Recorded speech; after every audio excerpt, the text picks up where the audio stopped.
ॐ अज्ञानतिमिरान्धस्य ज्ञानाञ्जनशलाकया चक्षुरुन्मिलितं येन तस्मै श्रीगुरवे नमः।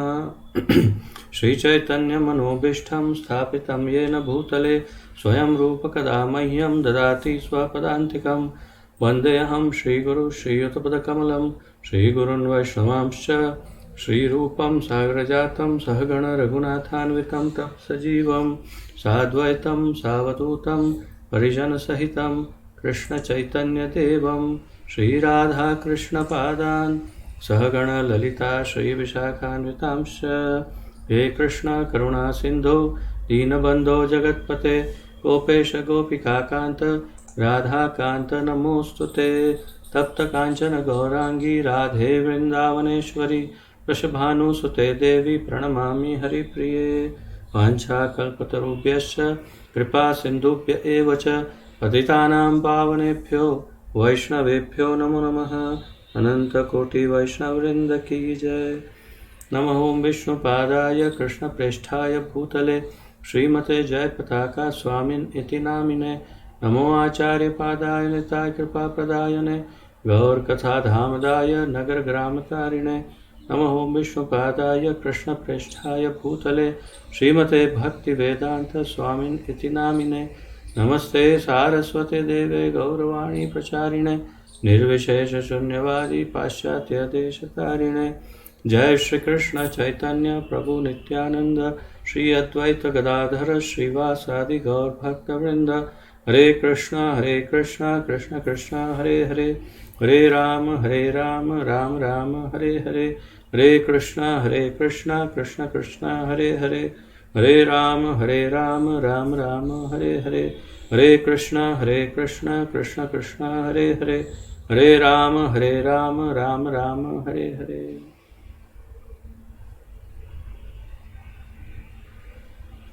आप सबका बहुत बहुत स्वागत है आज के इस अत्यंत महत्वपूर्ण कार्यक्रम में, जिसके अंतर्गत हम श्री चैतन्य महाप्रभु की शिक्षामृत पर आधारित अत्यंत दिव्य और महत्वपूर्ण ग्रंथ, जिसका आलेखन हमारे इस्कॉन के संस्थापक आचार्य श्री श्रीमद् अभय चरणारविंद भक्तिवेदांत स्वामी श्री प्रभुपाद जी ने किया है, उसका सम्मिलित रूप से अध्ययन कर रहे हैं, जो आपके सामने प्रस्तुत है।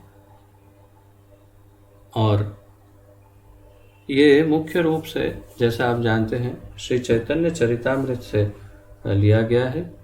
और आप ये भी जानते हैं कि अभी हम श्रील सार्वभौम भट्टाचार्य के साथ महाप्रभु का जो वार्तालाप है, जो श्री जगन्नाथ मंदिर में भगवान जगन्नाथ के सामने हो रहा है, उसका अध्ययन कर रहे हैं। और 26वां अध्याय आज हम प्रारंभ करने जा रहे हैं। 26वें अध्याय का शीर्षक है श्री भट्टाचार्य भक्त बने, या श्रील सार्वभौम भट्टाचार्य भक्त बने। तो आज बड़े आनंद का विषय है, बहुत उसमें आनंद प्राप्त होगा। थोड़ा सा ज्ञान की बात होगी शुरुआत में, और फिर जब सार्वभौम भट्टाचार्य आत्मसमर्पण करेंगे, फिर बड़ा आनंद का अनुभव होगा। तो आइए प्रारंभ करते हैं आज का ये अध्ययन।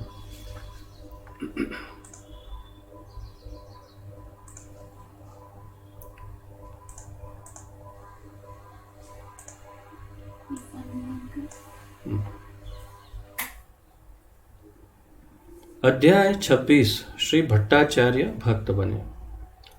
निर्विशेष तथा शून्यवादी मनोधर्मियों के लिए परलोक चेतना रहित नित्य आनंदमय है।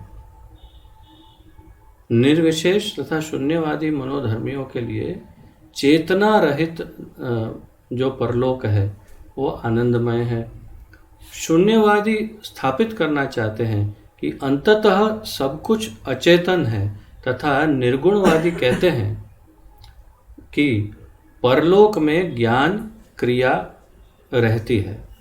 तो शून्यवादी और निर्गुण, ये शून्यवादी में और देखिए फिर से, शून्यवादी स्थापित करना चाहते हैं कि अंततः सब कुछ अचेतन है, तथा निर्गुणवादी ये कहते हैं कि परलोक में ज्ञान रहता है। तो थोड़ा सा अंतर है दोनों में। एक शून्यवादी ये कहते हैं कि सब कुछ अचेतन ही है अंततः, अर्थात जो भौतिक विज्ञानी कह रहे हैं, वैज्ञानिक, वही ये शून्यवादी कह रहे हैं कि सब कुछ एक धमाके से सब उत्पन्न हुआ, वैसे ही कुछ सब कुछ स्थूल जो है वो अचेतन है, और स्थूल हो सूक्ष्म हो जो भी है सब अचेतन है। और यहाँ तक कहते हैं कि सब कुछ शून्य है। शून्य अर्थात कुछ है ही नहीं, उसी में से शून्य से सब कुछ सर्जन हुआ है, शून्यवाद। और निर्गुणवादी ये कहते हैं कि परलोक में ज्ञान क्रिया रहती है। तो ये इतना मानते हैं कि आध्यात्मिक जगत में ज्ञान क्रिया रहती है। इस प्रकार अल्पज्ञ मोक्षकांक्षी अपूर्ण ज्ञान को पूर्ण अप्राकृत क्रिया की परिधि में ले जाने का प्रयास करते हैं। प्राकृत क्रिया को दुखदायी अनुभव करके मायावादी मुक्त जीवन को निष्क्रिय सिद्ध करना चाहते हैं। उसे भक्ति की क्रियाओं की कोई जानकारी नहीं। वस्तुतः शून्यवादियों तथा निर्गुणवादियों को भक्ति की दिव्य क्रियाएं बुद्धिहीन प्रतीत होती है। शून्यवादी और निर्गुणवादियों को भक्ति की दिव्य क्रियाएं बुद्धिहीन लगती है। अब ये तो मैं, क्योंकि वो सारे अनुभव से निकला हूँ, इसलिए इस बात की पुष्टि करता हूँ कि ये सत्य है। ये चर्चाएं होती है कि भक्ति मार्ग वो तो बहुत ही जो अत्यंत सामान्य तुच्छ जीव होते हैं, इतना स्पष्ट कहते हैं, मैं तो इसका साक्षी हूँ, इतना स्पष्ट कहते हैं कि जो बिल्कुल तुच्छ और सामान्य से अति सामान्य या सामान्य से भी नीच स्तर पर जो जीवात्माएं हैं, उनके लिए भक्ति योग है, क्योंकि उसमें तो सिर्फ भावनाएं हैं और कुछ भजन है, कुछ है, उसमें ज्ञान तो वो प्राप्त कर नहीं सकते बेचारे, बहुत तुच्छ जीव होते हैं। और क्या करें, अब उनको कैसे भी उनका आध्यात्मिक उनकी उन्नति करने के लिए उन लोगों को बस एक एक हाथ में करताल पकड़ा देते हैं, बोलते गाओ भजन बैठे बैठे। तो ये भक्ति योग बहुत बुद्धिहीनों का काम है, ऐसा ये ज्ञान मार्गी या शून्यवादी, निर्गुणवादी, मायावादी आदि मानते हैं। वैष्णव दार्शनिक ठीक ठीक जानते हैं कि असंख्य शक्ति युक्त होने के कारण भगवान श्री कृष्ण कदापि निर्विशेष अथवा शून्य नहीं हो सकते।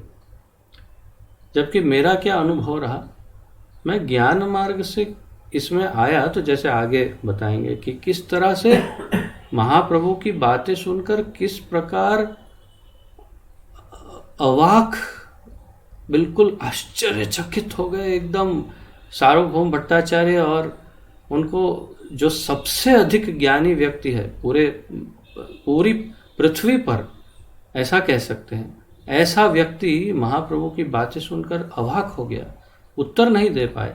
तो मेरी कुछ ऐसी दशा हुई जब मैंने नया नया भक्ति योग के अंदर प्रवेश करना थोड़ा आरंभ किया, थोड़ा भक्तों का संग, तो देखा कि जो रूम साफ कर रहे हैं, कचरे वचरा निकाल रहे हैं, जो टॉयलेट साफ कर रहे हैं, जो सफाई का काम कर रहे हैं, उनके साथ हम चर्चा करते हैं, वो शास्त्रों से एक एक श्लोक बोलते जा रहे हैं और मुझे समझाते जा रहे हैं कि भगवान कौन है या भगवान के बारे में। तो मैं आश्चर्यचकित हो गया। मैंने कहा कि मैं तो बड़े बड़े ज्ञानियों के मध्य से बाहर निकला, और वो सारे ज्ञानियों को इकट्ठा करो तब जाके ये एक आध शायद वो भी उनकी तुलना में नहीं आएंगे। ये जो सफाई कर्मी हैं वो इतना ज्ञान कहाँ से आए, और हम तो इन भक्ति योगियों को बिल्कुल तुच्छ समझते हैं। तो फिर मैंने सोचा थोड़ा और पता करते हैं। धीरे धीरे पता करते करते करते करते मेरा ही पत्ता साफ हो गया, क्योंकि मैं समझ गया कि भगवान की मुझ पर असीम करुणा हुई है, अहेतु की कृपा हुई है, जिसमें कोई हेतु नहीं है, या फिर किसी करुणामय वैष्णव की दृष्टि पड़ गई है और उसके कारण मेरा उद्धार हो गया। अन्यथा मैं उसी भ्रम में कई जन्मों जन्मांतर घूम रहा था और घूमता रहता, कोई उसका पार नहीं पा सकता था कि कब तक मैं घूमता रहता ऐसे। परंतु किसी वैष्णव की करुणा दृष्टि से मैं इसमें से बाहर निकल गया और मैं समझ गया अच्छी तरह से कि यही तो वास्तविकता। और भक्ति योगी के पास जितना ज्ञान है, ऐसे 10,000 ज्ञानी मिलकर भी एक भक्ति योगी के समान नहीं हो सकते। इतना शुद्ध और एकदम स्पष्ट ज्ञान है। जिन ज्ञान मार्गों में मैं घूमा, वहां देखा तो गोल गोल गोल गोल गोल बातें, इतनी गोल गोल बातें करते हैं, इतनी, कहीं भगवान का नाम नहीं लेते, कहीं समझाने की उनकी हिम्मत नहीं कि भगवान क्या है। भगवान के बारे में बताने के लिए उन्होंने अपने उस मूवमेंट या तो जो उनकी संस्था है उसे स्टार्ट किया है, लेकिन भगवान के बारे में कुछ नहीं बता रहे, कहीं से भी नहीं, एक अक्षर भी नहीं। तो फिर, और यहाँ देखो तो सबके मुंह पर सिर्फ भगवान की ही व्याख्या, भगवान का ही वर्णन, भगवान के ही बारे में सब ज्ञान प्राप्त हो रहा है। तो मैं समझ गया कि वास्तविक ज्ञान मार्ग तो भक्ति मार्ग है, वास्तविक ज्ञान मार्ग तो भक्ति मार्ग है, और भक्ति मार्ग से ही वास्तविक ज्ञान की प्राप्ति हो सकती है। ये मुझे समझ में आ गया। और ये यहाँ पर आगे इसका प्रमाण हमें सार्वभौम भट्टाचार्य के उदाहरण से मिलेगा। पूर्व में हमने प्रकाशानंद सरस्वती के उदाहरण से ये देखा स्पष्ट रूप में, और आगे भी देखते रहेंगे और अन्य उदाहरण, उसके भी पूर्व में कई उदाहरण देखे। तो तात्पर्य ये है कि जो वास्तविक आध्यात्मिक मार्ग है वो तो भक्ति योग ही है, उसमें कोई संशय नहीं है। और यहाँ बता रहे कि जैसे शून्यवादी, निर्गुणवादी, ये सब हमें बुद्धिहीन समझ, ठीक है, मान चल। वैष्णव दार्शनिक ठीक ठीक जानते हैं कि असंख्य शक्ति युक्त होने के कारण भगवान श्री कृष्ण कदापि निर्विशेष अथवा शून्य नहीं हो सकते। अपनी असंख्य शक्तियों से स्वयं को बहु रूपों में प्रस्तुत करने पर भी वे स्वयं अद्वय भगवान रहते हैं। जैसे मैं कहता हूँ, जीरो में से आप 1000 जीरो निकालो, जीरो ही रहेगा। जीरो में 1 करोड़ जीरो डालो, जीरो ही रहेगा, उसमें कोई अंतर नहीं आने वाला। वैसे ही भगवान जो हैं वो असंख्य रूपों में विभाजित होते हैं, परंतु फिर भी विभाजन नहीं होता, वो मल्टीप्लाई होते हैं। ये इसमें बहुत बड़ा अंतर है कि एक वस्तु या व्यक्ति या एक नंबर मानते हैं, वो डिवाइड होता है या मल्टीप्लाई होता है। डिवीजन मतलब उस एक में से 2 हो गए और दोनों को आधा आधा मिला, आधा इसको मिला आधा मिला। और मल्टीप्लाई हुए मतलब एक में से 2 हुए और दोनों को एक मूल मिल गया पूरा। अर्थात भगवान में यही है कि वो जितने रूपों में विभाजित होते हैं सभी अपने में संपूर्ण हो सकते हैं, और फिर भी स्वयं भगवान जो मूल है वे द्विभुज भगवान, नंद नंदन कृष्ण, राधा रमण कृष्ण वैसे ही रहते हैं, उनमें कुछ घटता नहीं है।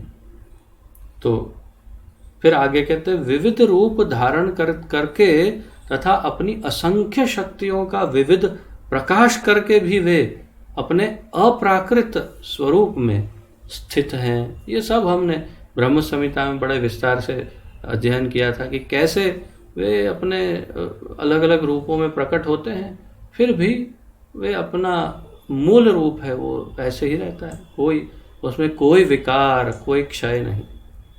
इस प्रकार भगवान श्री चैतन्य महाप्रभु ने मायावाद के अनेक दोषों को प्रकाशित किया। श्री भट्टाचार्य ने, अब देखिए, अब धीरे धीरे करके अब वो बारी आ गई कि भट्टाचार्य बिल्कुल जैसे जो बिल्कुल एकदम हारने के वो क्या कहते हैं, हारने की कगार पे हो, तो वो फिर अचानक अपना सारा जोर लगा देता है कि नहीं अब बचने के लिए। वैसा ही कुछ कर रहे हैं अभी भट्टाचार्य, और फिर भी कुछ नहीं कर पाते, फिर आत्मसमर्पण कर। तो इस प्रकार भगवान श्री चैतन्य महाप्रभु ने मायावाद के अनेक दोषों को प्रकाशित किया। श्री भट्टाचार्य ने वितंडा अर्थात अन्य के मत को दोष देना तथा वाक चातुरी द्वारा अपना मत स्थापित करने का पूरा प्रयास किया, किंतु श्री गौर सुंदर उस आक्रमण में भी अपना मत स्थापित करने में सफल रहे। तो आप समझ सकते हैं कि यहाँ पर प्रभुपाद जी संक्षिप्त में ये क्या कह रहे हैं। आप श्री चैतन्य चरितामृत में ये सब कुछ पढ़ सकते हैं। मध्य लीला में सार्वभौम भट्टाचार्य का उद्धार है, उसमें ये पूरा एक श्लोक में उनका एक डायलॉग आप सुन सकते हैं। बहुत ही आनंददायक है और क्षमा करें, मूल रूप से उसमें ज्ञान भी बहुत वर्धन होगा। आप एक पढ़ेंगे तो एक श्लोक चैतन्य चरितामृत का और महाप्रभु जो शास्त्रों के श्लोक बता रहे हैं, इसमें से बहुत श्लोक यहाँ नहीं है। कुछ तो दिए हैं प्रभुपाद जी ने, लेकिन सब तो नहीं दे सकते। तो वो आप पढ़ना चाहिए कभी जीवन में, जब भी आपको वो अवसर मिले। तो फिर इस प्रकार सार्वभौम भट्टाचार्य ने बहुत प्रयास किया, लेकिन उनके आक्रमण को महाप्रभु ने असफल कर दिया। श्री गौर सुंदर ने स्थापित किया कि वैदिक साहित्य के 3 उद्देश्य हैं। वैदिक साहित्य के 3 उद्देश्य जो हमने पहले भी 2 बार इसका अध्ययन किया। परतत्व भगवान श्री कृष्ण से अपने संबंध का ज्ञान अर्थात संबंध, उस ज्ञान के अनुसार भक्ति अर्थात अभिधेय, तथा जीवन के चरम लक्ष्य कृष्ण प्रेम की प्राप्ति अर्थात प्रयोजन। तो ये महाप्रभु ने स्थापित कर दिया कि वैदिक साहित्य के यही 3 मुख्य उद्देश्य है, संबंध, अभिधेय और प्रयोजन। इनके अतिरिक्त वेदों का कुछ अन्य लक्ष्य कहने वाला निश्चित रूप से अपनी कामना द्वारा ठगा गया है। महाप्रभु कहते हैं कि ये 3 अगर कोई कहे कि वेदों का इन तीनों के अलावा कोई और उद्देश्य है, तो वो अपनी कामनाओं द्वारा ठगा गया है। महाप्रभु कहते हैं, जैसे भगवान भगवत गीता में कहते हैं, श्री कृष्ण कामैस्तैस्तैर्हृतज्ञान प्रपद्यन्ते अन्य देवता। कामैस्तैस्तैर्हृतज्ञान, तो अपना ज्ञान खो बैठा है किससे? अपनी ही कामनाओं से, वो अन्य देवी देवताओं की शरण में जाता है। तो इसी प्रकार यहाँ कह रहे हैं महाप्रभु कि जो अपनी कामनाओं से ठगा गया है वही कहेगा नहीं वेदों में ये उद्देश्य है वो उद्देश्य है। 3 ही उद्देश्य है, संबंध, अभिधेय और प्रयोजन। श्री गौर सुंदर ने अनेक पुराण श्लोकों से सिद्ध किया। तो यहाँ पर वो सब श्लोक बता नहीं रहे, सिर्फ सार बता रहे। तो श्री गौर सुंदर ने अनेक पुराण श्लोकों से सिद्ध किया कि भगवान श्री कृष्ण के आदेश को लेकर ही शंकराचार्य मायावाद के प्रचार में नियुक्त हुए थे। तो ये हमने कुछ श्लोक तो पहले अध्ययन किया था, आज कुछ श्लोक उसमें से आपके सामने मैं प्रस्तुत करूंगा। उन्होंने पद्म पुराण के 62वें अध्याय का 31वां श्लोक का एक श्लोक उद्धृत किया। उसमें उल्लेख है कि भगवान श्री कृष्ण ने जीवों को वेदों के यथार्थ तात्पर्य से भ्रष्ट करने के लिए वेद की कल्पित व्याख्या प्रस्तुत करने का शिव जी को आदेश दिया। श्री भगवान ने कहा, ऐसा करने से आप उन्हें नास्तिक बना सकोगे, उससे सृष्टि की उत्तरोत्तर वृद्धि होगी। तो यहाँ पर हम उधर फिर से श्लोक पढ़ते हैं, फिर इसका अनुवाद दोबारा पढ़ेंगे। तो ये जैसे यहाँ पर बताया गया है, पद्म पुराण के उत्तराखंड 62वें अध्याय का 31वां श्लोक। अब ये एक्स्ट्रा नॉलेज, अतिरिक्त जानकारी जो मुझे प्राप्त हुई, मैं आपके साथ शेयर कर रहा हूँ। यही श्लोक शिव पुराण में भी है, यही श्लोक, परंतु थोड़ा मतलब जैसे पहली लाइन नहीं है, दूसरी दो लाइन, जो लास्ट दो लाइन है अब जो मैं बोलने वाला हूँ उसमें से, वो शिव पुराण में है।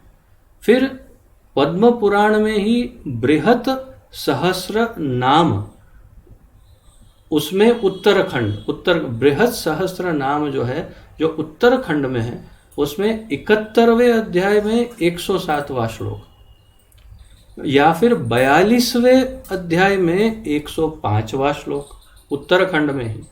तो अर्थात उत्तराखंड से ही देखें तो 62वें अध्याय में, 71वें अध्याय और 42वें अध्याय, ये तीनों में कहीं ना कहीं कैसे न कैसे ये इन श्लोकों का पुनरावर्तन है। और शिव महापुराण में भी है इसी श्लोक का। और आप चैतन्य चरितामृत में देखेंगे तो 7वें अध्याय आदि लीला 7वें अध्याय में 110 में पाएंगे। और ये जो अभी चर्चा चल रही है वो मध्य लीला में 6ठे अध्याय का 181वां श्लोक है। अभी जो चर्चा हमारी चल रही है वो अध्याय अर्थात सार्वभौम भट्टाचार्य वाला जो अध्याय है उसका मध्य लीला 6ठे अध्याय का 181वां, मध्य लीला 6.181 में ये वर्णन है। तो अब पढ़ते हैं ये श्लोक। भगवान कृष्ण शिवजी से कहते हैं, द्वापरादौ युगे भूत्वा कलया मानुषादिषु स्वागमैः कल्पितैस्त्वं च जनान् मद विमुखान् कुरु। स्वागमैः कल्पितैस्त्वं च जनान् मद विमुखान् कुरु। मुझसे विमुख करो आप सबको, मुझसे मेरी तरफ से सबका मुंह उधर घुमाओ, शिवजी को कह रहे हैं। माम च गोप्य ये न स्यात् सृष्टिर एषोत्तरोत्तरा। तो ये श्लोक है, इसमें भगवान क्या कह रहे हैं, जो जैसे महाप्रभु यहाँ कह रहे हैं कि ऐसा करने से आप उन्हें नास्तिक बना सकोगे, उससे सृष्टि की उत्तरोत्तर वृद्धि होगी। उन्होंने भगवान ने शिवजी से ऐसा निवेदन किया कि आप ऐसा करिए, कलयुग में जाइए और जाकर के मायावाद का प्रचार करिए और मायावाद का प्रचार करके मुझसे, उस कलयुग के लोगों को मुझसे विमुख करिए। तो ये प्लान नंबर 1, ठीक है। फिर आगे बताते हैं महाप्रभु, पद्म पुराण के 25वें स्कंद, वो भी उत्तराखंड में 25वें अध्याय का 9वां श्लोक में यह भी उल्लेख है कि श्री शिव ने पार्वती को समझाया कि कलयुग में ब्राह्मण रूप धारण कर वे मायावाद नामक वेदों की असत व्याख्या का प्रचार करेंगे, जो वास्तव में नास्तिक बौद्ध मत का ही प्रच्छन्न रूप है। तो ये तो मुझे इतना महत्वपूर्ण लगा था कि जब पहली बार इसको हमने बोला था उसी दिन मैंने उसको कंठस्थ कर लिया था। तो मैं आपको कई बार ये रिपीट भी कर चुका हूँ आपके सामने, दोबारा और एक बार। उत्तराखंड और पद्म पुराण और इसका 25वें अध्याय का 9वां श्लोक, पद्म पुराण। चलो इंग्लिश में 7 लिखा है, मैं देख लेता हूँ, मैंने भी यहाँ नोट तो किया है। हाँ, इंग्लिश में 25.7 लिखा है, हिंदी में 9 लिखा है, कोई बात नहीं। उत्तराखंड पद्म पुराण 25.7 या हो सकता है 9 भी हो, चेक कर सकते हैं आप। में क्या है श्लोक,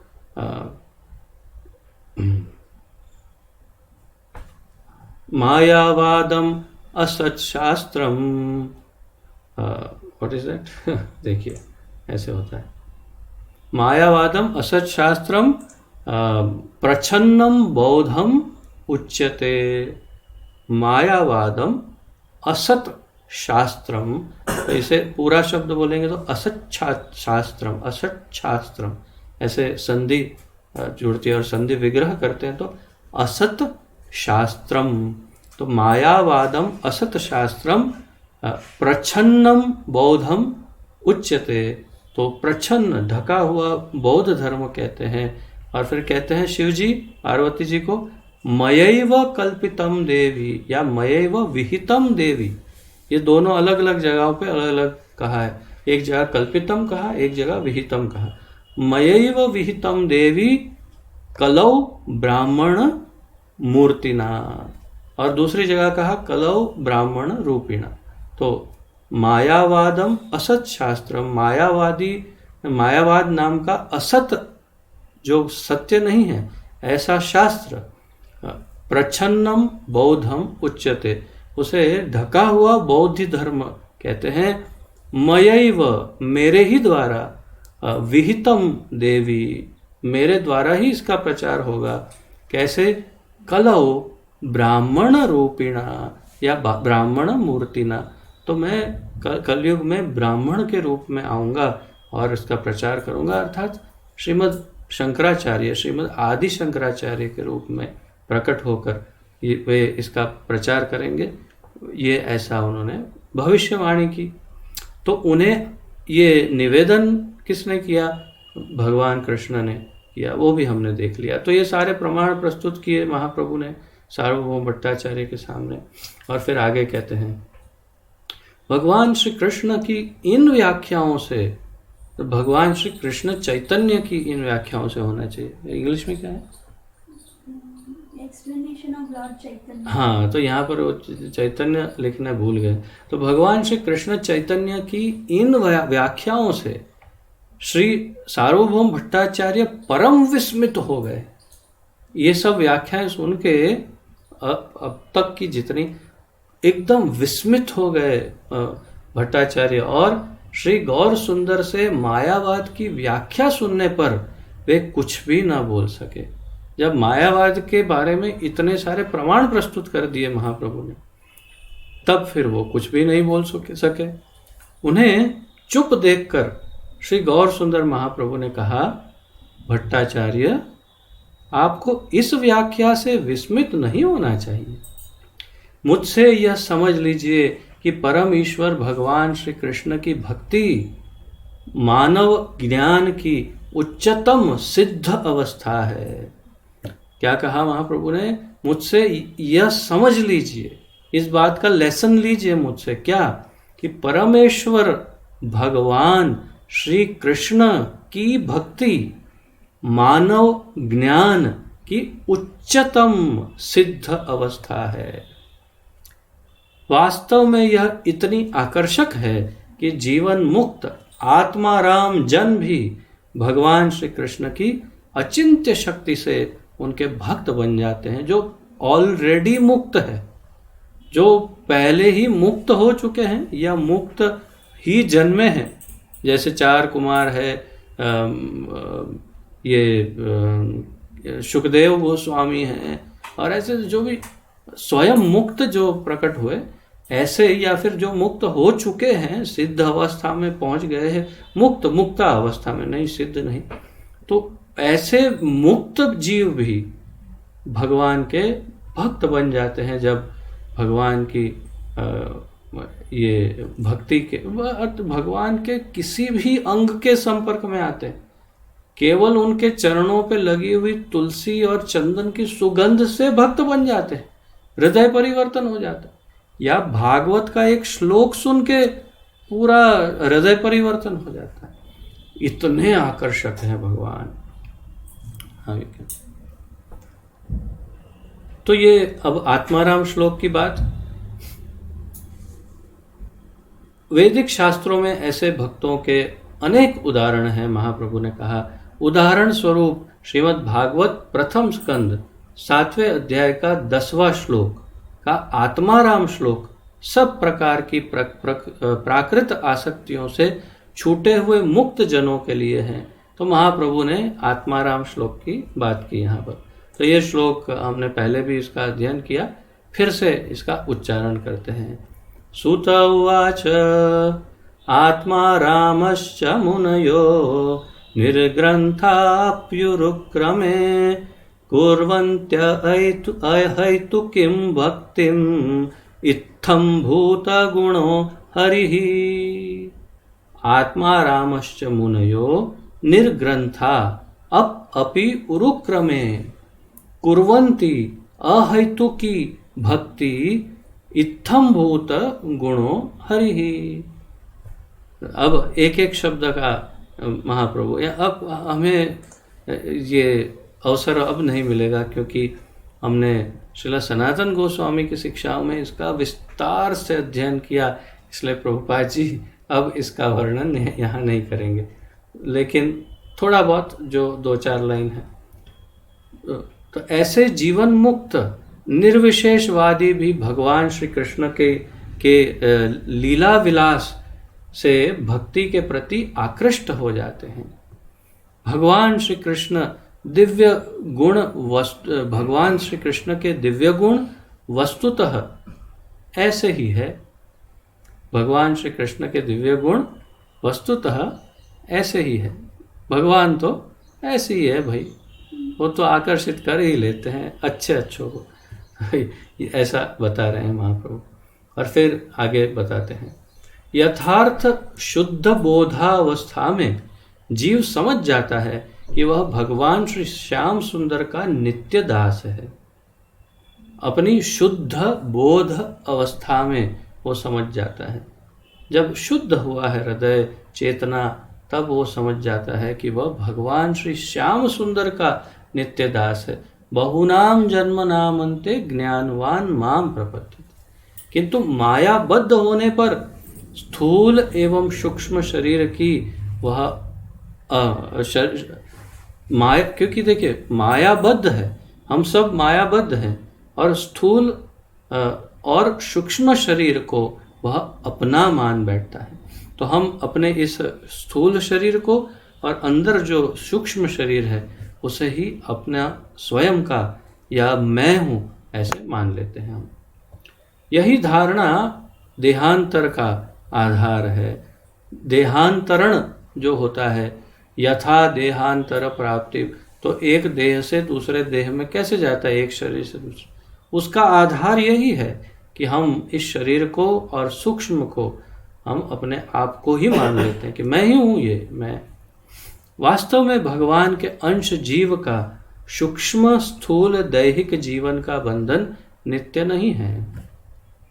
वास्तव में भगवान का जो अंश है जीवात्मा, उसका ये स्थूल शरीर या अंदर वाला सूक्ष्म शरीर, जिसे कभी कभी हम भूत कहते हैं, वो सूक्ष्म शरीर, वो दोनों भी जीवन का वो बंधन, ये बंधन जो है वो नित्य नहीं है, क्योंकि हमारा मूल स्वरूप तो कुछ और है जो भगवान के धाम में है। वास्तव में भगवान स्थूल और सूक्ष्म आवरण जीव के नित्य स्वरूप नहीं है। ये हमारे नित्य स्वरूप नहीं, वे परिवर्तनशील है। सूक्ष्म शरीर भी बदल जाता है, स्थूल शरीर भी बदल जाता है। स्थूल शरीर भी खंडित होके चूर चूर हो जाता है, और सूक्ष्म शरीर में भी परिवर्तन, सतत परिवर्तन आते रहते। जैसे हमारे विचार, जैसे हमारे कर्म, जैसी हमारी जीवन शैली, सोच, आचरण इत्यादि, इन सब से प्रभावित होकर हमारा बाहर का स्थूल शरीर और अंदर का सूक्ष्म शरीर नित्य परिवर्तन होते रहते हैं। मूल रूप में शुद्ध आत्मा होने पर भी वह स्थूल सूक्ष्म देह में बंध जाता है। मूल हमारा स्वरूप है शुद्ध आत्मा, परंतु हम इस स्थूल और सूक्ष्म के बंधन में बंध जाते हैं। पर स्वयं को इन सूक्ष्म स्थूल बंधनों से मुक्त करने के लिए फिर अपना शुद्ध स्वरूप प्राप्त कर सकता है। तो जीवात्मा अपने आप को इससे मुक्त करा सकता है। मायावादी इस सिद्धांत का दुरुपयोग करते हुए कहते हैं कि स्वयं को भगवान का अंश समझना जीव की भूल है। मायावादी क्या मानते हैं? इसका दुरुपयोग करते हैं और कहते हैं कि नहीं, हम भगवान के अंश नहीं है, सत्य नहीं है, तो हम भगवान ही हैं भाई। ओ अच्छा, तो उनके मत में जीव स्वयं भगवान ही है, ऐसा ये मानते हैं। और यह मत कभी सिद्ध नहीं किया जा सकता। महाप्रभु कहते हैं ये मत कभी सिद्ध नहीं किया जा सकता। आप मानते हो, मानते रहो, परंतु सिद्ध कभी नहीं कर सकते। एक उदाहरण और शास्त्रों के प्रमाण प्रस्तुत करिए और सिद्ध करिए कि हम जीवात्मा भगवान बन जा सकता है, या तो भगवान ही है और अभी आत्मा बना हुआ है। तो ये सिद्ध नहीं हो। महाप्रभु कह रहे हैं, स्वयं भगवान कह रहे हैं। इसके अनंतर श्री भट्टाचार्य ने श्री गौर सुंदर से प्रसिद्ध आत्माराम श्लोक की व्याख्या करने की प्रार्थना की। तो अब तो उन्होंने हथियार डाल दिए और समझ गए कि, और फिर उन्होंने महाप्रभु से निवेदन किया, तो अच्छा आप ये आत्माराम श्लोक जो अभी बताया उसकी व्याख्या करिए। और क्यों करने को कहा? क्योंकि श्री महाप्रभु के मुखारविंद से उसे सुनने के लिए वे लालायित थे, अत्यंत लालायित थे, वे अत्यंत लालायित थे। अर्थात अब उनका हृदय भक्त हृदय होने लगा।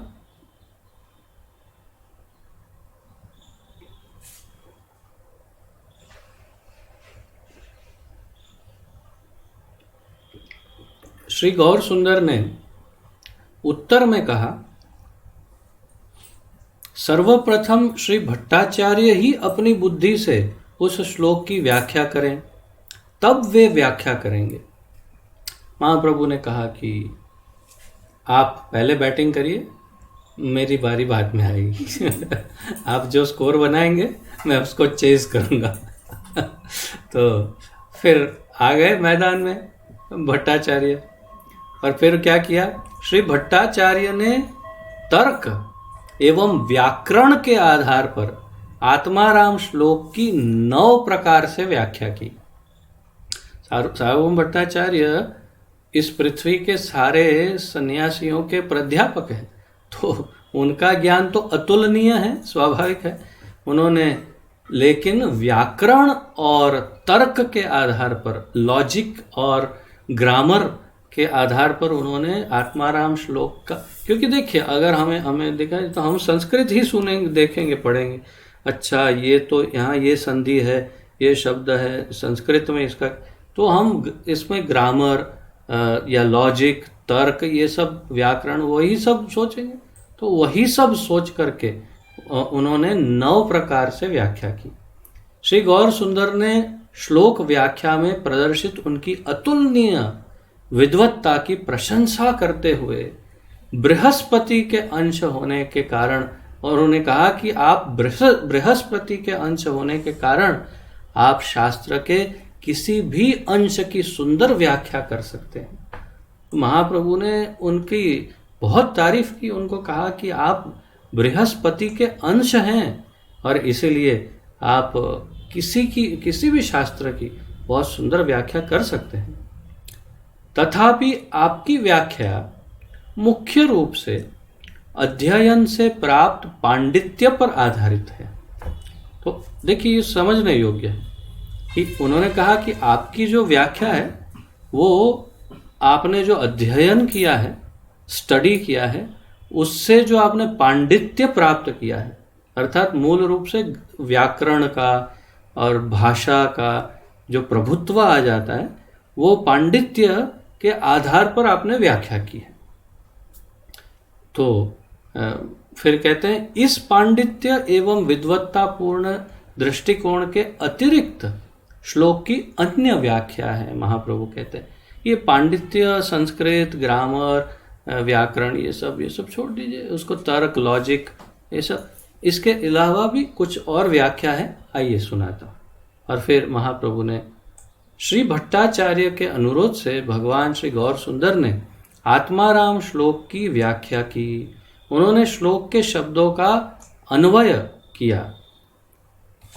उन्होंने इस श्लोक का 11 हिस्सों में अन्वय विभाजन कर दिया। और 1 आत्माराम, 2 च, 3 मुनयः, 4 निर्ग्रन्थाः, 5 अपि, 6 उरुक्रमे, 7 कुर्वन्ति, 8 अहैतुकीं, 9 भक्तिम, 10 इत्थम भूत गुणः और 11 हरि ही। ये 11 शब्दों में उसका विभाजन किया और एक एक की व्याख्या की। हमने श्री सनातन गोस्वामी के उसमें देखा था। उस समय कुछ मुझे लगता है 60-64 ऐसे कुछ व्याख्या की थी। प्रकाशानंद सरस्वती के सामने 61 अलग अलग व्याख्याएं प्रस्तुत की महाप्रभु ने, और सार्वभौम भट्टाचार्य के सामने 18 व्याख्याएं प्रस्तुत की केवल। तो श्री सनातन को श्री महाप्रभु की शिक्षा में इस श्लोक की व्याख्या हो चुकी है, प्रभुपाद जी कह रहे हैं, इसलिए अभी हम रिपीट नहीं करेंगे। श्री गौर सुंदर ने श्री भट्टाचार्य के 9 अर्थों की आवृत्ति नहीं की। इन 11 शब्दों के विश्लेषण से उन्होंने श्लोक की अपनी व्याख्या की। तो भट्टाचार्य ने जो विश्लेषण किया या जो इसका अर्थ समझा, उसको टच भी नहीं किया महाप्रभु ने। उसको न छूते हुए अपनी स्वयं की उन्होंने मूल जो होनी चाहिए वैसी अलग व्याख्या की। इस विधि से उन्होंने श्लोक के 18 अर्थ को प्रकाशित किया, 18 व्याख्याएं की। उनके कहने का सार यह है कि भगवान श्री कृष्ण असंख्य शक्ति संपन्न हैं, उनके अप्राकृत गुणों की गणना नहीं हो सकती। तो सार सर्वस्व महाप्रभु के अर्थ का सार ये था कि भगवान की शक्ति असंख्य है और उनके गुणों की, उनके अप्राकृत गुणों की गणना, गिनती नहीं हो सकती। मुझे अभी तक वो श्लोक मिला नहीं है, कभी मिलेगा तो मैं कंठस्थ कर लूँगा, जिसमें अनंत शेष भगवान के गुणों का वर्णन करना आरंभ करते हैं। अनंत शेष के अनंत मुख है, अनंत अनगिनत मुख से वे भगवान के गुण बोलना आरंभ करते हैं, फिर थक जाते हैं, फिर एक क्षण विराम लेते हैं, देखते हैं, और क्या देखते हैं, जितने गुणों का वर्णन किया वो डबल हो गए और डबल गुण बढ़ के हो गए, प्रकट हुए नए डबल होकर, फिर बोलना आरंभ करते हैं, फिर आराम करते हैं, देखते हैं और डबल हो गए। तो भगवान के गुण अनंत शेष भी नहीं कर सकते। वो कहीं इसका श्लोक दबा पड़ा है शास्त्रों में, कभी ढूंढ के निकालूंगा, भगवान की कृपा होगी। तो तात्पर्य यह है कि भगवान के गुणों की गणना नहीं कर सकते हम, महाप्रभु कहते हैं। उनके गुण सदा अचिंत्य हैं। स्वरूप साक्षात्कार के सारे पथ स्वयं भगवान श्री कृष्ण की शक्तियां एवं गुणों के विवेचन में लगे हुए हैं। स्वरूप साक्षात्कार के सारे पथ, आत्म साक्षात्कार, साक्षात्कार, भगवत साक्षात्कार, ये जो भी आध्यात्मिक जो जितने रास्ते हैं, वो स्वयं भगवान श्री कृष्ण की शक्तियां एवं गुणों के विवेचन में लगे हुए हैं। परंतु भगवत भक्त उनके अप्राकृत स्वरूप को अविलंब स्वीकार कर लेते हैं। एक ही देखिए, एक बार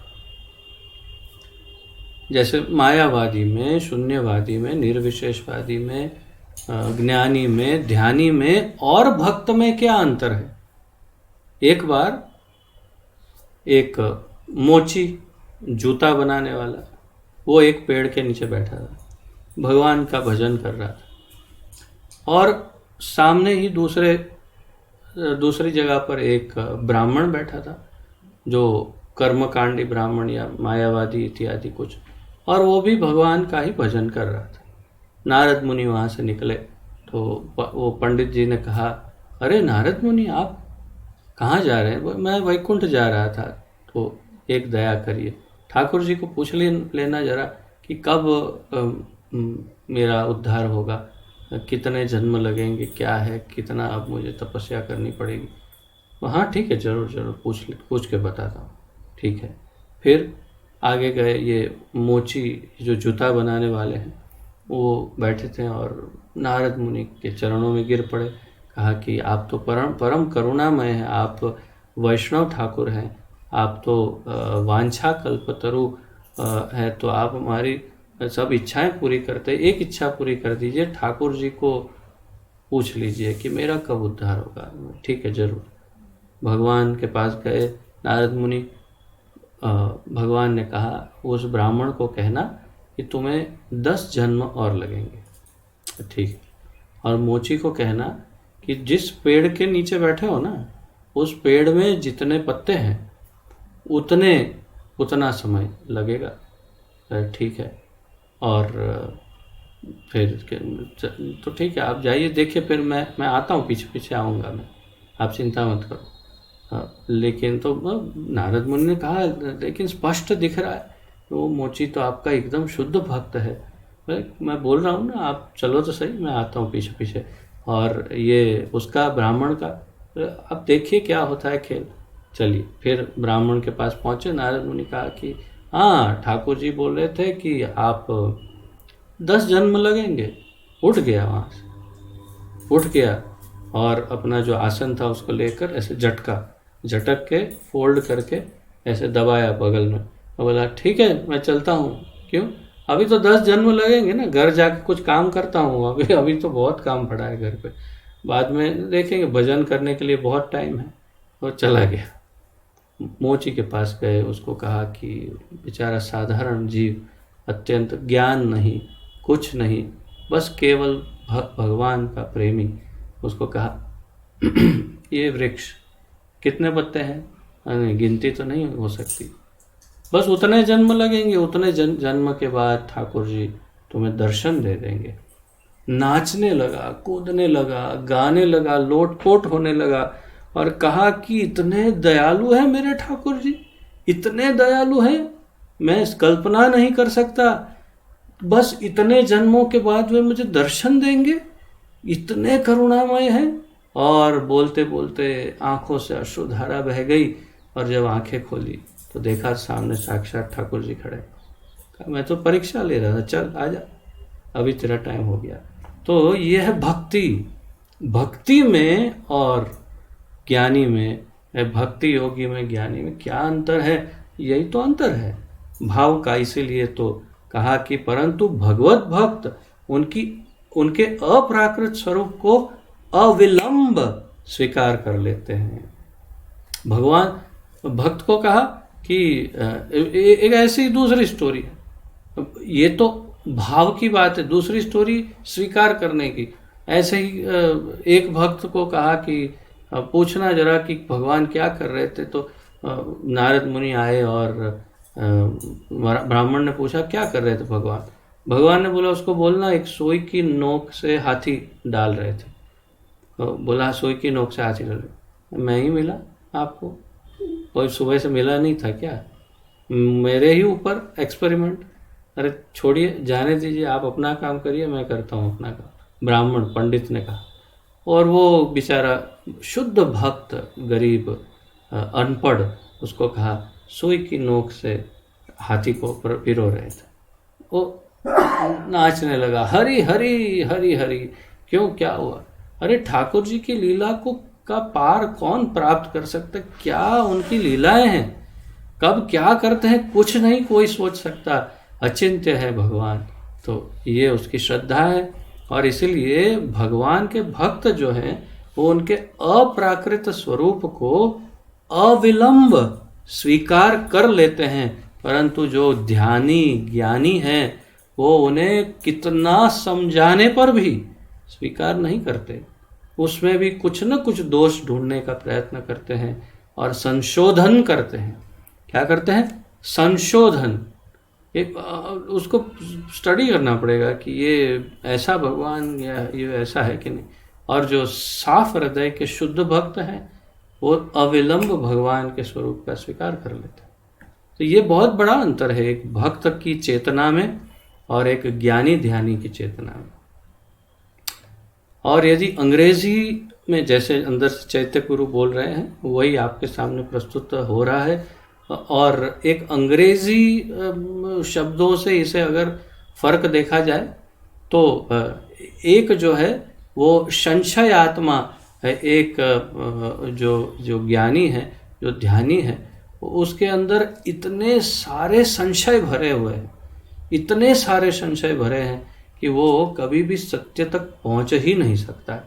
एक पहुंचने जाता है और संशय ने हाथ पकड़ खींच लिया, नहीं नहीं ये हो सकता है, ऐसा हुआ तो हाँ सही बात है, नहीं ये होता, नहीं नहीं नहीं नहीं रुको रुको, ये नहीं, उसमें ऐसा हुआ तो हाँ ये है ये है। और जो वो शुद्ध भक्त है उसके हृदय में संशय नहीं है, बिल्कुल स्पष्ट हृदय है, एकदम क्रिस्टल क्लियर हार्ट है, और इसलिए तुरंत ही वो भगवान के स्वरूप को स्वीकार कर लेता है।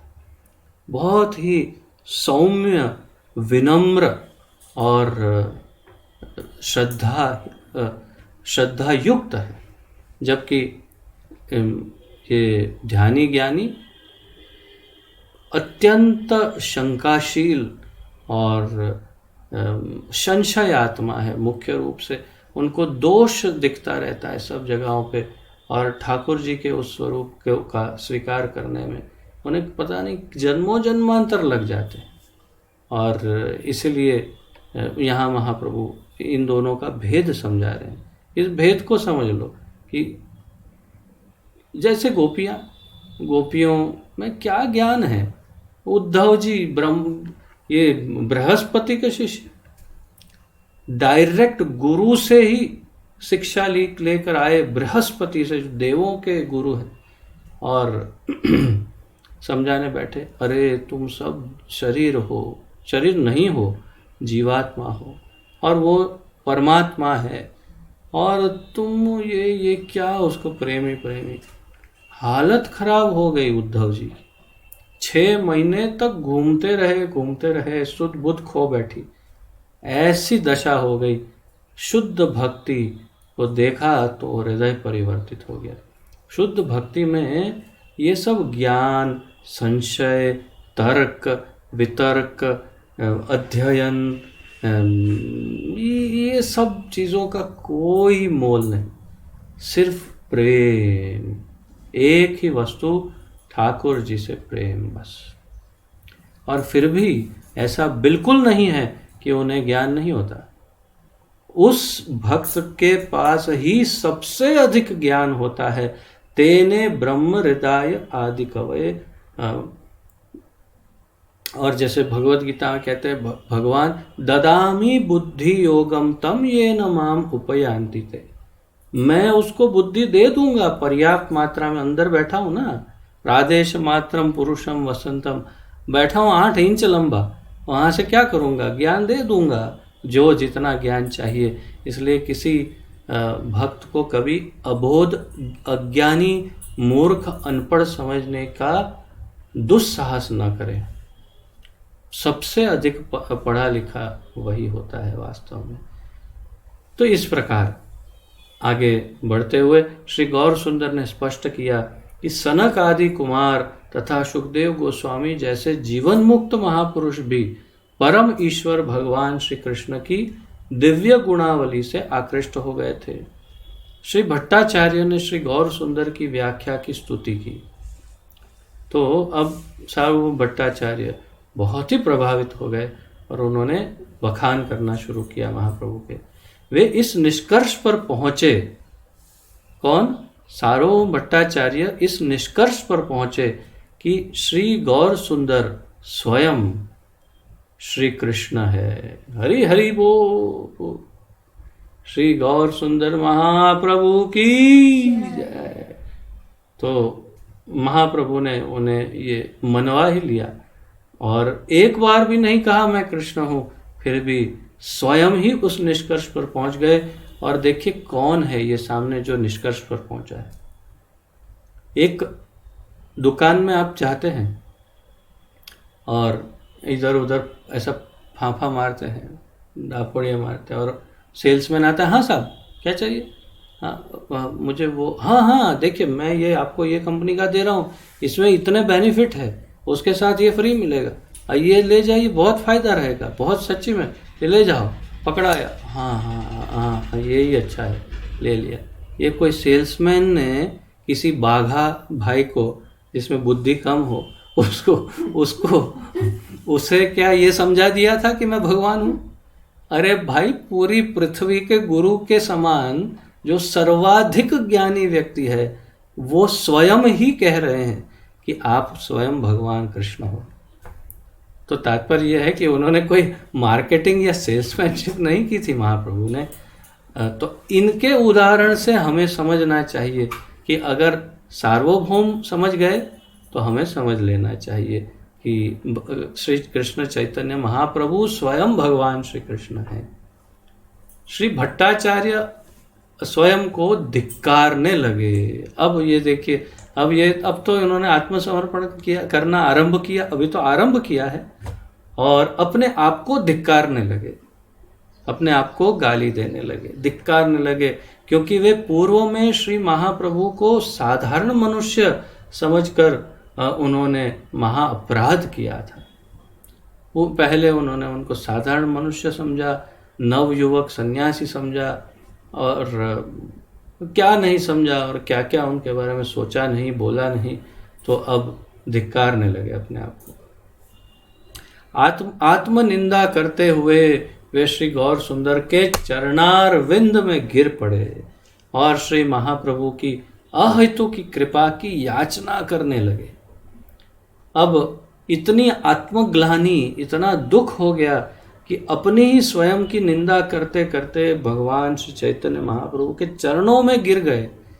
इतने हजारों लोगों के मध्य जगन्नाथ मंदिर में जो पूरे सब मायावादियों के जो गुरु हैं, प्राध्यापक, वे श्री चैतन्य महाप्रभु के चरणार विंद में गिर पड़े और उनसे भीख मांगने लगे, भिक्षा याचना करने लगे, उनकी अहेतु की कृपा प्राप्त करने के लिए।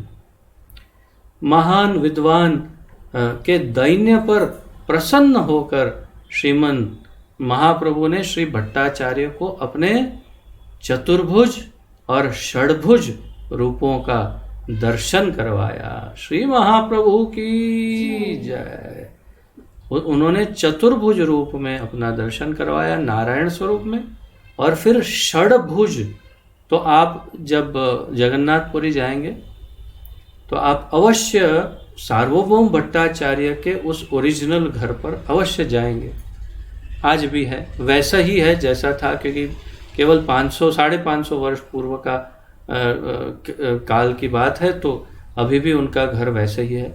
बल्कि मैंने बहुत पहले एक क्लास में कहा भी था कि उनके घर से एक उन्होंने सुरंग बनवाई है कि जिसमें से वे स्नान करके सीधे प्रवेश करते और सीधे जगन्नाथ भगवान के सामने निकलते। ऐसी सुरंग, ताकि उनको मार्केट में सबको स्पर्श करते हुए जाना ना पड़े, अपवित्र ना हो जाए। तो वही सार्वभौम भट्टाचार्य का घर है।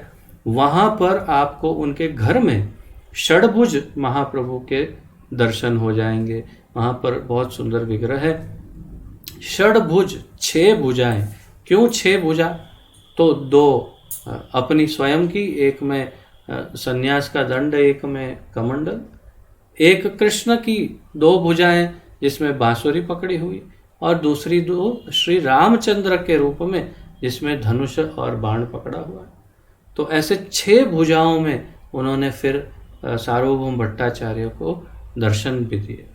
तो अर्थात जब स्वीकार कर ही लिया है भक्त ने, आत्मसमर्पण कर ही दिया है, तब फिर उनको स्वरूप दर्शन करवाने में कोई विलंब नहीं होना चाहिए, ऐसा भगवान ने सोचा, और फिर उन्हें तुरंत दर्शन दे दिए कि हाँ, ये मेरा वास्तविक रूप है, तुमने सही पहचाना।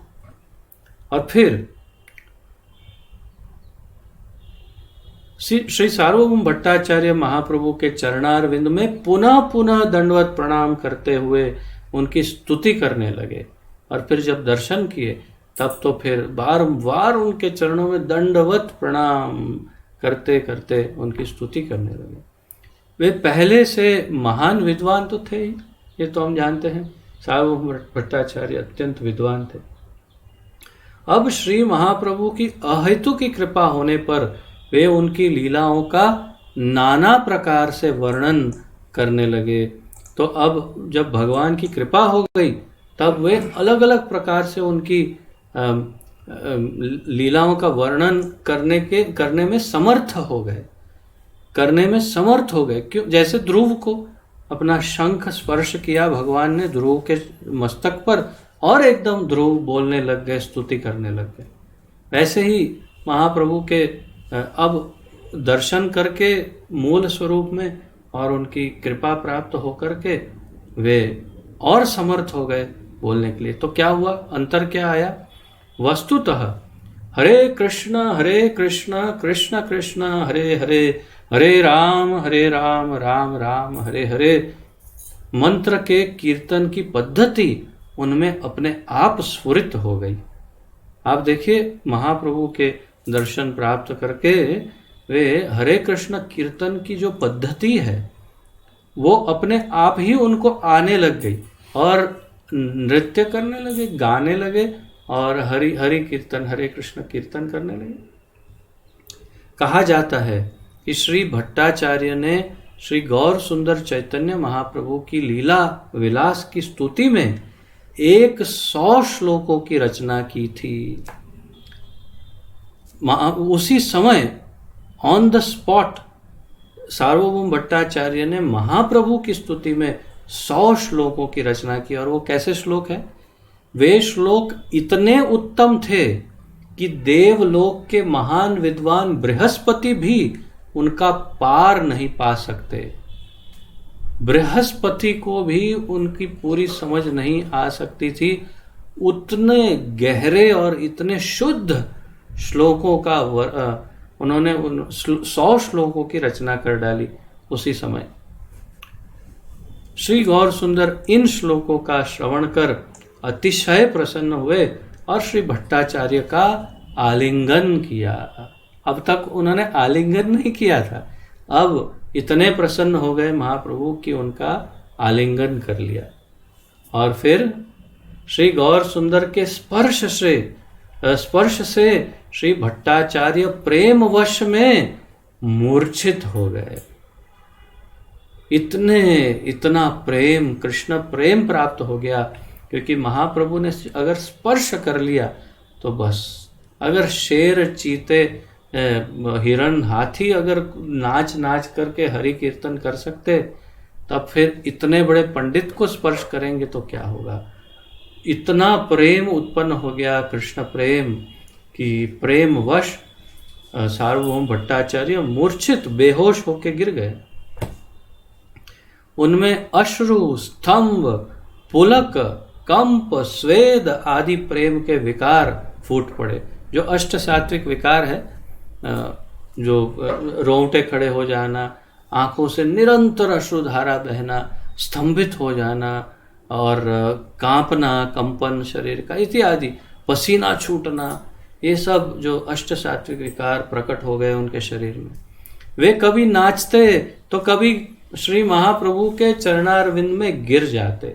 श्री भट्टाचार्य के बहनोई श्री गोपीनाथ आचार्य तथा अन्य सब गौर भक्त श्री भट्टाचार्य को महाभागवत हुआ देखकर अतीव हर्षित हुए। तो गोपीनाथ आचार्य की यहाँ अधिक बात नहीं की प्रभुपाद जी ने। हमने जो दूसरे ग्रंथ का अध्ययन किया था उसमें थोड़ी चर्चा थी कि जो इनके बहनोई थे प्रकाशानंद सर, ये सार्वभौम भट्टाचार्य के, वो तो पहले से ही भगवान के भक्त थे और अर्थात महाप्रभु के भक्त थे, और वे समझाना चाहते भी थे कि सार्वभौम भट्टाचार्य को कि आप समझिए ये साधारण मनुष्य नहीं है, और उनके हृदय की इच्छा थी कि ये भक्त बन जाए, और वैसा हो गया। और उन्होंने और बाकी जो गौर भक्त वृंद वहाँ खड़े थे वो सब देख करके बहुत प्रसन्न हो गए कि सार्वभौम भट्टाचार्य भक्त बन गए, महाभागवत बने, ऐसा यहाँ वर्णन है। श्री गोपीनाथ आचार्य भगवान श्री गौर सुंदर की स्तुति करने लगे। अब गोपीनाथ आचार्य महाप्रभु की स्तुति कर रहे हैं। प्रभो, आपकी ही कृपा से भट्टाचार्य अपनी पाषाणवत स्थिति को छोड़कर भक्त बन गए हैं। पाषाणवत, पाषाण अर्थात पत्थर, वत अर्थात जैसा, तो पाषाण पत्थर जैसी स्थिति में से वो आपके भक्त बन गए, और वो भी आपकी कृपा से। श्री गौर सुंदर ने उत्तर दिया कि भक्त की कृपा से वज्र सदृश मनुष्य भी पुष्प तुल्य भक्त बन सकता है। यदि कोई शुद्ध भक्त स्पर्श कर ले तो वज्र जैसा कठोर व्यक्ति भी पुष्प जैसा कोमल भक्त बन सकता है। वास्तव में यह श्री गोपीनाथ आचार्य की एकांतिक अभिलाषा थी कि श्री भट्टाचार्य गौर भक्त बन जाए। तो उनकी हृदय की ये कामना ही थी, इच्छा ही थी कि ये अपने बहनोई जो है वो भक्त बन जाए।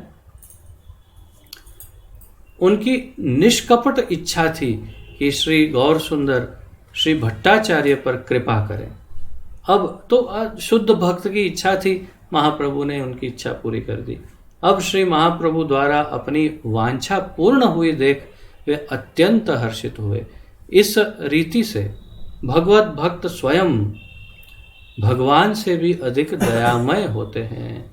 इस प्रकार भगवत भक्त भगवान से अधिक दयामय होते हैं, भगवान से अधिक दयामय भक्त होते हैं। और इसीलिए भगवान कृपा करे ना करे, भक्त ने कृपा की तो भगवान को कृपा करनी ही पड़ती है, और इसे बोलते हैं कृपा सिद्ध जीव। तो हम सब, मैं कम से कम मैं तो साधन सिद्ध तो हो नहीं सकता, नित्य सिद्ध का प्रश्न नहीं, कृपा सिद्ध होने का प्रयत्न करता हूँ। और गुरु महाराज और अन्य वैष्णव, श्रील प्रभुपाद और आप सभी वैष्णव की कृपा की इच्छा करता हूँ कि सब वैष्णव की कृपा मिलेगी तो मैं सिद्ध हो पाऊँगा। शायद क्यों, आपकी कृपा मिलेगी तो अवश्य हो जाएंगे, ये तो निश्चित है। और इसीलिए कहा कि चाहे पात्रता हो ना हो, अगर एक भक्त कृपा कर दे तो कुपात्र भी भगवान के द्वारा उसका भी उद्धार हो जाता है। तो जब भक्त किसी पर कृपा करना चाहता है तो भगवान ऐसी कृपा करते हैं कि वह जीव भी भक्त बन जाता है। इसीलिए हम हमेशा चाहते हैं जो भी भक्त नहीं है वो भगवान के भक्त बन जाए, और इसीलिए भक्त हमेशा प्रचार करते हैं, वे अपनी कृपा बांटते हैं। भक्त प्रचार के द्वारा अपनी कृपा बांटते हैं और सामने वाले को भक्त बनाने का प्रयत्न तो करते हैं, परंतु अपनी करुणा दृष्टि भी उस पर डालते हैं। और भक्त की करुणा दृष्टि पड़ते ही भगवान के रजिस्टर में नोट हो जाता है। हाँ, ये कौन है भाई, ये तो बिल्कुल रिजेक्टेड माल है, इसको कहाँ से बीच में, और क्या करें, अब ये मेरा भक्त है ना, ज़्यादा ही दयालु है, चलो ले लो, इसको भी ले लो, अब मेरे भक्त ने दृष्टि डाल दी, ले लो, आ जाओ। तो इस प्रकार करुणा भक्त की दृष्टि से जो बिल्कुल कुपात्र है उसका भी उद्धार हो जाता है। श्री गौर सुंदर महाप्रभु ने यहाँ पर शायद हिंदी में प्रिंटिंग मिस्टेक है, सार्वभौम भट्टाचार्य को शांत करके घर जाने की आज्ञा दी। पुनः श्रीमन महाप्रभु की स्तुति करते हुए श्री भट्टाचार्य ने कहा, प्रभु, इस संसार के सब पतित जीवों के निस्तार हेतु आप अवतीर्ण हुए हैं। पतित पावन हेतु तव अवतार, मौसम पतित प्रभु न पाई बे आर। तो जैसे हमारे क्या नाम है, नरोत्तम दास ठाकुर गाते हैं, श्री कृष्ण चैतन्य प्रभु दया करो मोरे, तुम बिना के दयालु जगत संसारे। और कहते हैं इस संसार के सब पतित जीवों के निस्तार हेतु आप अवतीर्ण हुए हैं। पतित पावन हेतु तव अवतार, आपके लिए यह कठिन नहीं है, पर आपने जो मुझ जैसे वज्र हृदय को भी भक्त बना दिया, यह अवश्य बड़ा आश्चर्य है। ये सार्वभौम भट्टाचार्य कहते कि ये आश्चर्य की बात है, मेरे जैसे वज्र जैसे हृदय वाले को आपने भक्तों कैसे बना दिया। तर्क तथा व्याकरण से वेद की व्याख्या में दक्ष होकर भी मैं लोह पिंड जैसा कठोर था। तो व्याकरण और वेद में इतना निपुण, इतना एक्सपर्ट होने से मैं क्या हो गया था, लोखंड, लोहा, आयन जैसा उसका जो बॉल होता है, एक पिंड, लोह पिंड जैसा कठोर था मैं। आपके प्रचंड प्रताप ने मुझे भी द्रवित कर दिया। और जब लोह पिंड को अग्नि में, भट्ठी में डालते हैं तो पिघल के पूरा पानी जैसे बहने लगता है, वैसे ही महाप्रभु की करुणा से, अब उनकी दया से ये लोह पिंड पिघल के भक्त बन गए। श्री गौरांग महाप्रभु की जय। तो इस प्रकार आज यहीं तक वर्णन करते हैं। आगे यही श्री सार्वभौम के उद्धार का वर्णन जारी रहेगा। ये अध्याय 26वां अध्याय, कल भी इसकी चर्चा जारी रखेंगे। तो बहुत आनंद आ रहा है, मुझे तो आ रहा है, आपको भी आनंद आ रहा होगा महाप्रभु की इन दिव्य लीलाओं से और करुणा से। तो किसी का यदि कोई प्रश्न, उत्कंठा, सुधार, सुझाव, कुछ टिप्पणी आदि हो तो बता सकते हैं और अपना दर्शन भी करवा सकते हैं साथ ही साथ।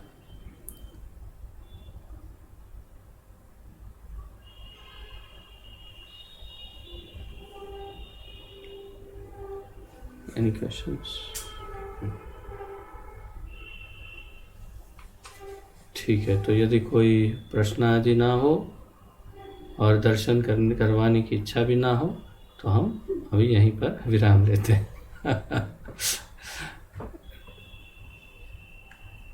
श्री गौरांग महाप्रभु की जय। पतित पावन अभय चरणारविंद भक्ति वेदांत स्वामी श्रील प्रभुपाद की जय। पतित पावन गुरुदेव की जय। निताय गौर प्रेमानंदे। हरि हरि बोल। आप सबको कोटि कोटि दंडवत प्रणाम। बहुत बहुत धन्यवाद। हरे कृष्ण।